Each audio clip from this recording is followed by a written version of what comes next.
Hello and welcome friends, a very good morning to you all. This is Ripunjam Mishra and today we are going to study law of tort.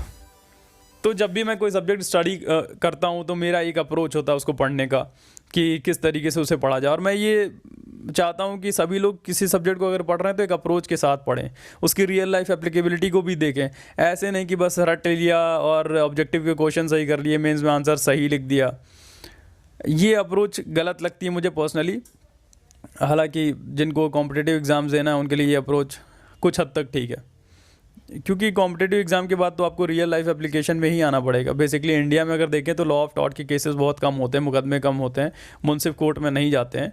लेकिन हम practical way में कम और theoretically इसको ज़्यादा समझने की कोशिश करेंगे, और थियोरेटिकली इसका प्रैक्टिकल एप्लीकेशन क्या होता है थ्योरी के बेसिस पे वो समझने की कोशिश करेंगे ताकि हमारी आंसर राइटिंग सुधर सके, ऑब्जेक्टिव क्वेश्चन कम गलत हो सके। तो इस सब्जेक्ट को पढ़ने का अप्रोच क्या होगा, हम ले मैन की तरफ से चलेंगे और एक लीगल एक्विपमेंट डेवलप करते हुए लॉ मैन की तरफ बढ़ेंगे। ये अप्रोच होगा हमारा सब्जेक्ट को पढ़ने का, ताकि अगर कोई फर्स्ट ईयर में भी है, सेकेंड ईयर में भी है, थर्ड ईयर में भी है, या फिर वो लॉ के बारे में कोई नॉलेज नहीं रखता है, तो भी वो सब्जेक्ट को उतनी ही आसानी से समझ सके जितना कि एक ग्रेजुएट या फिर जो 2 साल 4 साल से तैयारी कर रहा है वो भी उसी आसानी के साथ उस चीज़ को समझ सके। तो बेसिकली सबसे पहले हमें क्या करना है, हमें अप्रोच देखना है कि अगर देखिए टॉर्ट के केसेस अभी इंडिया में बहुत कम आते हैं, टॉर्ट के केसेस उतने नहीं होते हैं। कारण क्या है, क्योंकि लीगल कॉन्शियसनेस नहीं है लोगों में, लीगल अवेयरनेस नहीं है लोगों में, अपने राइट्स को लेके उतनी जागरूकता भी नहीं है। तो बेसिकली ये सब्जेक्ट किसके लिए इंपॉर्टेंट है, देखिए वकील तो अपने लिए, उसके खिलाफ आप कुछ भी करिए तो वो 10 रास्ते निकाल देगा, आपको क्रिमिनली लायबल कर देगा। वकील बहुत खतरनाक होते हैं, तो उनको टॉर्ट पढ़ने की उतनी ज़रूरत नहीं पड़ती, क्योंकि वो किसी भी केस को सिविल क्रिमिनल बना सकते हैं, वो अपने हिसाब से लॉ को अप्लाई करा सकते हैं, वो चार्जेस अलग फ्रेम करा सकते हैं। वो आपने कोई और राइट वायलेट किया है और वो किसी और राइट के लिए आपको क्लेम कर देंगे कोर्ट में। तो वकील तो भाई अगर वो नहीं भी पढ़ रहा है टॉर्ट्स तो वो वैसे ही 10 कदम आगे है, उसके पास हज़ारों राइट्स अपने आप में डेवलप हो चुके हैं, वो प्रैक्टिस कर रहा है, वो जानता है कि किस केस को कैसे कन्वर्ट करते हैं। लेकिन एक आम जनता को अगर देखें, आम जनता के अप्रोच से, लेमैन से मैंने कहा था शुरू करेंगे। आम जनता के लिए टॉर्ट क्यों इंपॉर्टेंट हो जाता है, बेसिकली जो टॉर्ट की एक्टिविटीज़ होती हैं, टॉर्ट के जो रॉन्गफुल एक्ट्स होते हैं वो आम जनता के खिलाफ ही ज़्यादा कमिट किए जाते हैं। तो अब आम जनता अपने लीगल राइट्स के बारे में जागरूक नहीं होती है, तो उन्हें पता नहीं चल पाता कि बेसिकली मेरे साथ कुछ गलत भी हुआ है। और जब आपको पता ही नहीं रहेगा कि आपके साथ क्या गलत हुआ है तो आप कोर्ट में क्या प्रेयर लेके जाएंगे, आप वकील के पास क्या बोलेंगे कि क्या हुआ है। लेकिन अगर आपको जानकारी है कि आपके साथ ये चीज़ गलत हुई है, उसकी रेमेडी प्रोवाइडेड है, तो आप वकील के पास जाएंगे तो वो बता देगा कि हाँ ठीक है, इसको हम क्लेम कर सकते हैं, इसके लिए कॉम्पनसेशन क्लेम कर सकते हैं। तो बेसिकली आम जनता के लिए बहुत इंपॉर्टेंट हो जाता है लॉ ऑफ टॉर्ट को समझना, क्योंकि डे टू डे लाइफ में हमारे साथ इतने सारे टॉर्ट कमिट किए जाते हैं और हम उसे इग्नोर कर देते हैं। एज एन एडवोकेट मैं भी बहुत बार इग्नोर कर देता हूँ, क्योंकि लीगल प्रोसेस बहुत लेंदी होता है और सारे मैटर्स को कोर्ट में ड्रैग करना उतना मुझे अच्छा भी नहीं लगता है कि हर इंच बाय इंच मैं चलूँ लॉ के हिसाब से और सारी चीज़ों को कोर्ट में लेके जाऊँ और वहाँ डिसाइड कराऊँ। ये मुझे खुद पर्सनली नहीं पसंद है। लेकिन जो लोग अवेयर हैं, जो लोग अपने अधिकारों को पालन कराना चाहते हैं, अधिकारों का पालन कराना चाहते हैं, अपने अधिकारों को एक्सरसाइज करना चाहते हैं, उनके लिए टॉर्ट बहुत इंपॉर्टेंट है। और कुछ लोग तो अपने अधिकारों को जानना भी चाहते हैं कि भाई भारत देश में रह रहे हैं तो हमारे पास अधिकार क्या क्या हैं, कानून ने हमारे लिए क्या व्यवस्था बनाई है। तो उनको ज़रूर समझना चाहिए टॉर्ट, क्योंकि उनके साथ शायद कुछ ग्रीवियस टॉर्ट्स हो रहे हों लाइफ में, तो उन्हें समझना चाहिए। तो बेसिकली हम उनके नज़रिए से समझेंगे, लेमैन से चलेंगे और लॉ मैन तक पहुंचेंगे, लीगल एक्विपमेंट को डेवलप करेंगे। इस सब्जेक्ट को पढ़ने का, इस वीडियो को बनाने का अप्रोच यही रहेगा। तो टॉर्ट्स क्या होता है, ठीक है। तो टॉर्ट एक लैटिन वर्ड से डिराइव किया हुआ टर्म है, जिसका रूट वर्ड जो है टॉर्टम है। टॉर्टम का मतलब होता है ट्विस्टेड और क्रूकेड, और विच इज़ नॉट स्ट्रेट। मतलब कोई भी सीधी सीधी चीज़ आपके साथ नहीं हो रही, कुछ गलत हो रहा है, कुछ गलत लग रहा है, तो आपको जानना पड़ेगा कि वो टॉर्ट है कि नहीं है, ठीक है।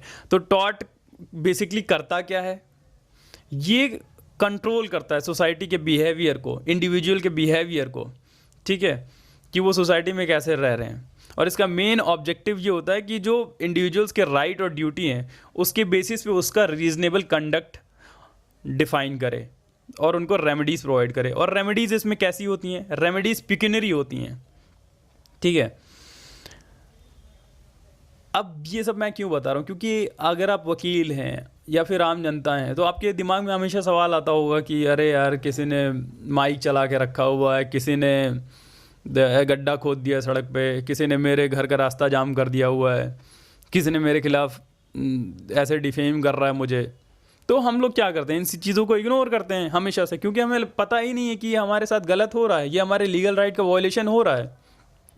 आपके आसपास के लोग भी सवाल पूछते होंगे, अबे यार देखो वो हमको डिफेम कर रहा था, क्या करें बताओ, हमारे खिलाफ ऐसी सी बातें कर रहा है, ठीक है। तो लोगों को लगता है उनका कोई अधिकार ही नहीं है, क्योंकि अगर ये बहुत बड़ा डिफेमेशन नहीं होता जब तक अब राहुल गांधी और ये वो ऐसे लोग नहीं, नरेंद्र मोदी जैसे लोग नहीं हैं, तो आपको लगता है कि आपका डिफेमेशन तो हो ही नहीं सकता, क्योंकि लोग आपको जानते नहीं हैं। लेकिन ऐसा नहीं है।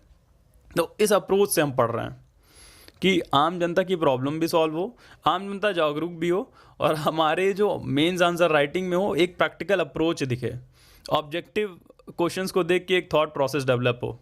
तो इसी तरीके से हम थॉट पढ़ेंगे और थॉट को समझेंगे और टॉट को भी पढ़ेंगे। तो बेसिकली ये जो सब्जेक्ट है इसका मेन सोर्स क्या था? ये कॉमन लॉ से डेवलप हुआ था। कॉमन लॉ बेसिकली इंग्लैंड में था और वहाँ से ये डेवलप होना शुरू हुआ।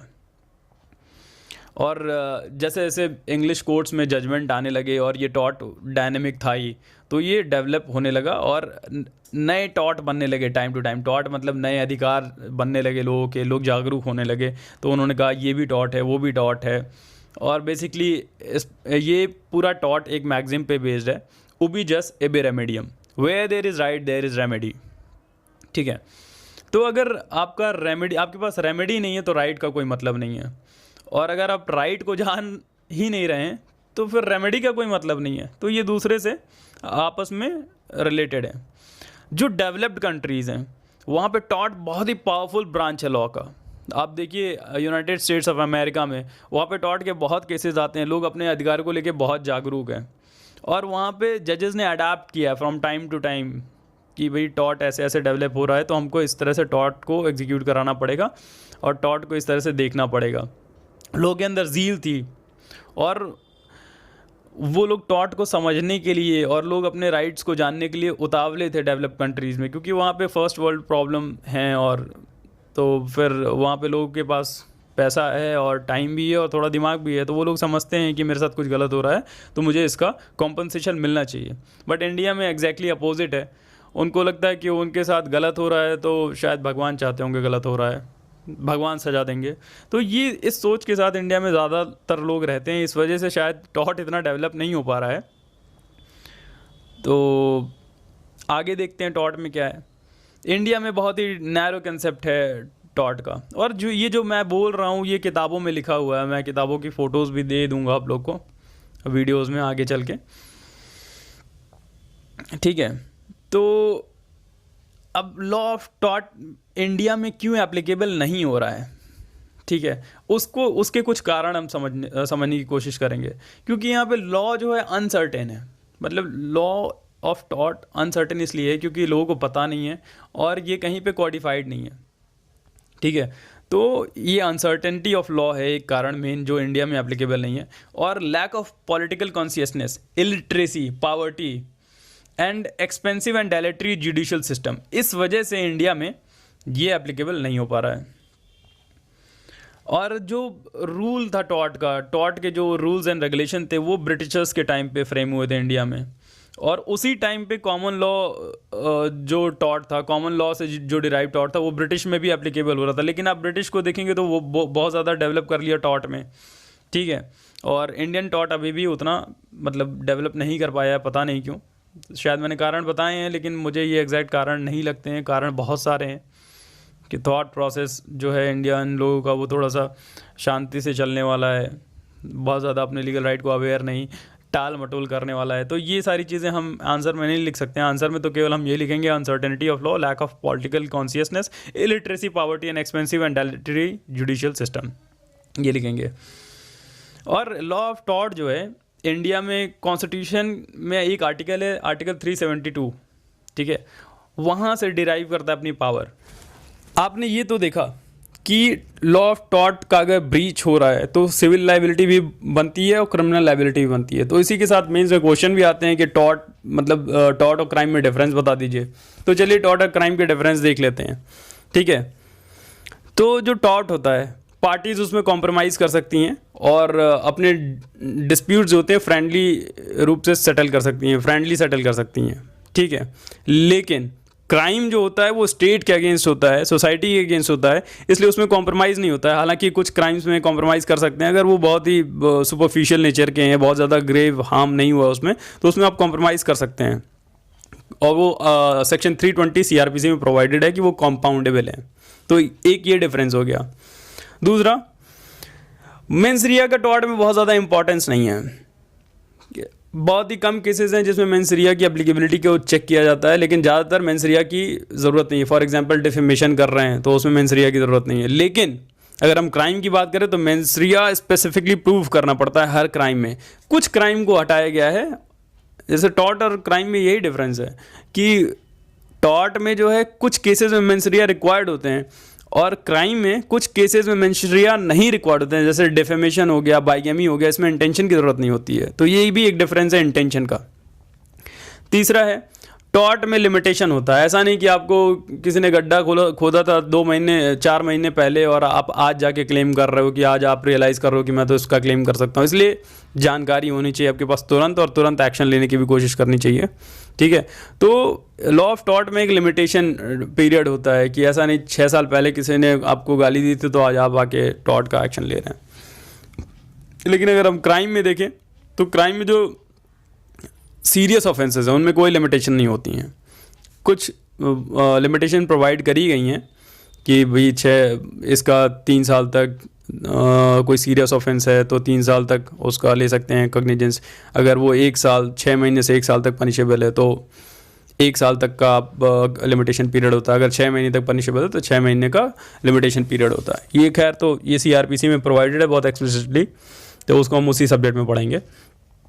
और टॉर्ट में जो रेमेडी होती है वो कॉम्पनसेशन होती है। कॉम्पनसेशन का मतलब पैसा मिलेगा आपको, ठीक है। और क्राइम में जो रेमेडी होती है वो पनिशमेंट होती है। हालांकि उसके साथ कुछ फ़ाइन इम्पोज करते हैं पर उसका मेन पर्पस फ़ाइन इम्पोज कराना नहीं बल्कि पनिशमेंट देना होता है, ठीक है। और सबसे आसान सा डिफरेंस तो ये कि लॉ ऑफ टॉर्ट जो है वो कोडिफाइड नहीं है। ये किस पे बेस्ड है? डिसीजन ऑफ कोर्ट पे बेस्ड है, और जो एकेडमिशियंस पढ़ते हैं नए नए राइट डेवलप होते हैं उस पे बेस्ड है, और ये बदलता रहता है, ठीक है। तो ये कोडिफाइड नहीं है, जबकि क्रिमिनल लॉ बहुत ही अच्छी तरीके से कोडिफाइड है, ठीक है, और सबके इंग्रेडिएंट्स प्रोवाइड करे गए हैं। और टॉर्ट जो है एक प्राइवेट रॉन्ग है, और कोई भी अगर सिविल राइट का इन्फ्रिंजमेंट हो रहा है तो आपको टॉर्ट का केस कर सकते हैं आप। और जो क्राइम है वो पब्लिक रॉन्ग है। ये रॉन्ग अगेंस्ट सोसाइटी है, मतलब ये आप कुछ कर रहे हैं तो गलत कर रहे हैं सोसाइटी के खिलाफ, क्योंकि आपने सोसाइटी के नियमों को तोड़ा है। सोसाइटी मानती है कि सारे आदमी सभ्य हैं और सभ्यता से रहेंगे, यही सोशल कॉन्ट्रैक्ट थ्योरी में ही बताया गया था। तो इस वजह से अगर आप कुछ करते हैं तो सोसाइटी के कॉन्ट्रैक्ट को तोड़ रहे हैं, तो वो पब्लिक रॉन्ग है। तो आपको आइसोलेशन में भेजा जाएगा, पनिशमेंट के तौर पे आपको जेल में भेज दिया जाएगा, फांसी पे चढ़ा दिया जाएगा, कुछ भी कर सकते हैं आपके साथ, कोर्ट है भाई, ठीक है। अब दूसरा डिफरेंस हमको जो पूछा जाता है वो tort and breach of contract में पूछा जाता है। तो टॉर्ट में जो ड्यूटी होती है वो लॉ फिक्स करी रहती है।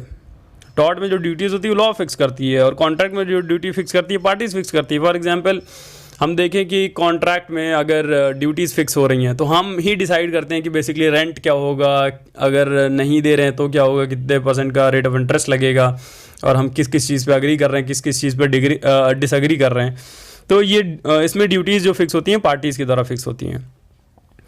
अब टॉर्ट में the duties towards the world at large, आपकी ड्यूटी बनती है कि किसी के जीवन में हस्तक्षेप न करें, यह आपकी ड्यूटी है पूरे विश्व के खिलाफ, ठीक है। और कॉन्ट्रैक्ट में जो है ड्यूटीज़ रहती है पार्टीज़ टू कॉन्ट्रैक्ट, कि हमने कोई एग्रीमेंट किया है तो आपको अपने पार्टीज़ में ही आप वो रह सकते हैं। ऐसा नहीं कि आपने कहा कि मुझे 10 किलो चना चाहिए तो वो चना आप किसी से भी मांग रहे हैं, ऐसा नहीं है, ठीक है। तो इसमें जो टॉर्ट में जो वायलेशन होता है वो राइट इन रेम में होता है, और जो कॉन्ट्रैक्ट में वायलेशन ऑफ राइट होता है वो राइट इन पर्सोनम होता है। और मैंने पहले ही बताया है कि डैमेजेस जो लॉ ऑफ टॉर्ट में होते हैं वो अनलिक्विडेटेड होते हैं, और जो डैमेजेस कॉन्ट्रैक्ट में होते हैं वो लिक्विडेटेड अनलिक्विडेटेड दोनों हो सकते हैं, ठीक है, अब नेक्स्ट आते हैं कि बेसिकली एसेंशियल क्या होता है टॉर्ट का। अब आप तो ये समझ गए कि भैया टॉर्ट है तो क्या क्या डिफरेंस है कॉन्ट्रैक्ट और बीच में। कॉन्ट्रैक्ट ब्रीच हो रहा है तो सिविल कोर्ट में पहुंच जाएंगे, कॉन्ट्रैक्ट नहीं ब्रीच हुआ है लेकिन आपको लीगल इंजरी हुई है तो आप कहाँ पहुंचेंगे, आप भी फिर कोर्ट पहुंचेंगे लेकिन आप टॉर्ट को बेस बना के पहुंचेंगे। तो क्या होते हैं टॉर्ट के एसेंशियल, या तो कोई एक्ट ओमिशन होना चाहिए और दूसरा कोई लीगल डैमेज होना चाहिए। ठीक है, अगर टॉर्ट कमिट हो रहा है तो दो चीज़ें आपको देखनी पड़ेंगी कि आपके साथ जो मतलब डिफेंडेंट हैं उनके खिलाफ कोई एक्ट और ओमिशन हुआ है और वो सारे एक्ट और ओमिशन की वजह से कोई लीगल डैमेज हुआ है। लीगल डैमेज की बात कर रहे हैं जो कि इंजूरिया के नाम से जाना जाता है।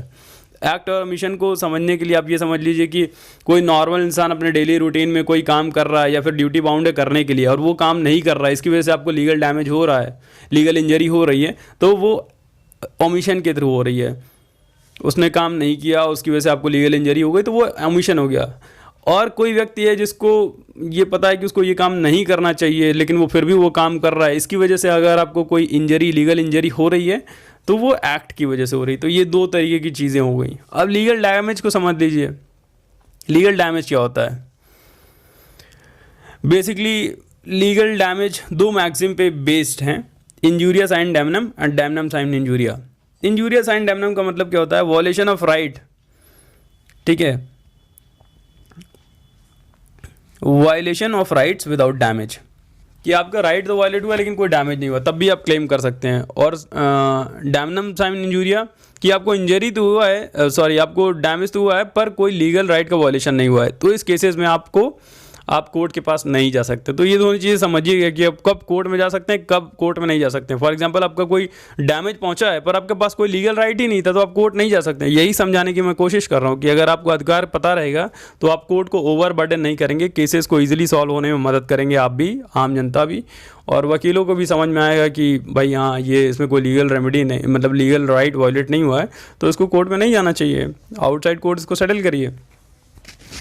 ओके, तो ये एशबी वर्सेस वाइट के केस में कहा गया था, मतलब भीम सिंह के केस में बहुत बार बताया गया था कि एमएलए थे, उनको रॉन्गफुली डिटेन कर लिया गया था अथॉरिटीज़ के द्वारा और उसकी वजह से वो असेंबली का सेशन नहीं अटेंड कर पाए थे। हालांकि उनका कोई लीगल राइट नहीं वायलेट हुआ था लेकिन उनको नॉमिनल डैमेजेस मिले थे, और मतलब ऐसे केसेस में नॉमिनल डैमेजेस मिलते हैं।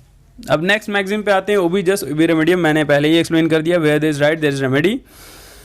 यही मेन फाउंडेशन है लॉ ऑफ टॉर्ट का।